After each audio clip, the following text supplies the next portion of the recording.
నల్గొండ పర్యటనలో మంత్రి కోమటిరెడ్డి వెంకటరెడ్డి మాట్లాడుతూ కేటీఆర్ అహంకారం తగ్గించుకుంటే మంచిదని, కేసీఆర్ కాలిగోటు కూడా రేవంత్ రెడ్డి సరిపోవడం నీచంగా మాట్లాడడం తగదని, దొంగ దీక్షలు దోపిడీ పాలన తప్ప తెలంగాణకు కేసీఆర్ ఏం చేశాడో చెప్పాలని, సీఎం పోస్ట్ కేసీఆర్ భిక్ష అని హరీష్ రావు పిచ్చి కామెంట్లు మానుకోవాలని ఈ సందర్భంగా వారన్నారు. కరీంనగర్ రెండవ రోజు ఖమ్మంలో చేస్తే పండ్ల రసం తాగితే ఆడ యూనివర్సిటీ దిష్టిపోయి దాన్ని పెడితే పండ్ల రసం పక్క పెట్టాం.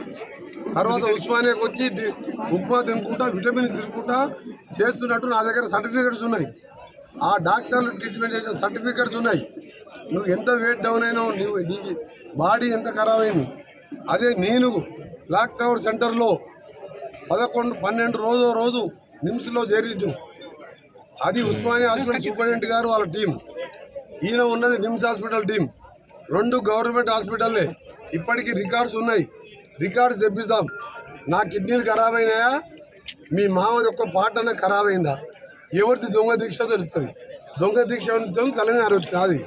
లేదంటే పాపం అమాయకులు 1200 మంది చచ్చిపోయి అలాంటి చూడలేక మేము మా ఎంపీలో మా కాంగ్రెస్ వాళ్ళం మా సోనియా గాంధీని ఒప్పించి తెలంగాణ తెస్తే మీ మామతోని తెలంగాణ వస్తే ఆయన భిక్ష పెట్టా, ఆ భిక్షతోనే రేవంత్ రెడ్డి సీఎం సిగ్గు లేకుంటే ఎందుకు మాట్లాడారు? బాగా మాట్లాడుతూ మెంటలైన అర్రా మీరేమన్నా కాలికోటు కట్టుడు. వీడు వాళ్ళ మావ దీక్ష చేసినప్పుడు 2 ఎంపీలు, ఒక ఆమె లింగులెట్టుకొని విజయశాంతి మా పార్టీకి వచ్చింది. అప్పటికి వీడు ఒకటే కేసీఆర్ ఒకటే ఎంపీ. మా ఎంపీలు 13 మంది సొంత పార్టీని సోనియా గాంధీ సస్పెండ్ చేసి పార్లమెంట్కి వెళ్ళి నేను మంత్రి పదవి మొత్తం రిజైన్ చేసి గడియారం కాడ కూర్చున్నా. మా నాయకులు ధర్నాలు చేసిను. అరే ప్రజలు కొడుతున్నారు, సకల జన్లు కొడుతున్నారు, పిల్లలు చచ్చిపోతున్నారు.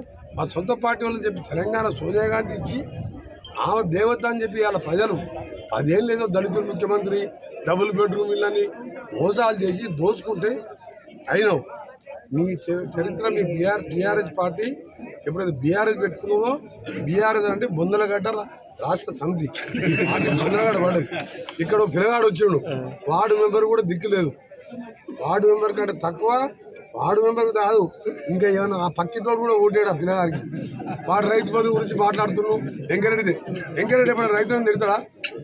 నువ్వు బండ సమాన సబ్సిడీ పై లాగ్ బుక్ చేస్తే బస్ పై ఆపరేటర్ చెప్పిండు 24 గంటలు వస్తాం, బస్ ఎంత వస్తుంది అంటే ఇక చూడు సార్ లాగ్ బుక్ ఈయన ముందు 6 గంటలు కూడా వస్తలేదని చెప్పి. మరిన్ని అప్డేట్స్ కోసం మా ఛానల్ని సబ్స్క్రైబ్ చేయండి.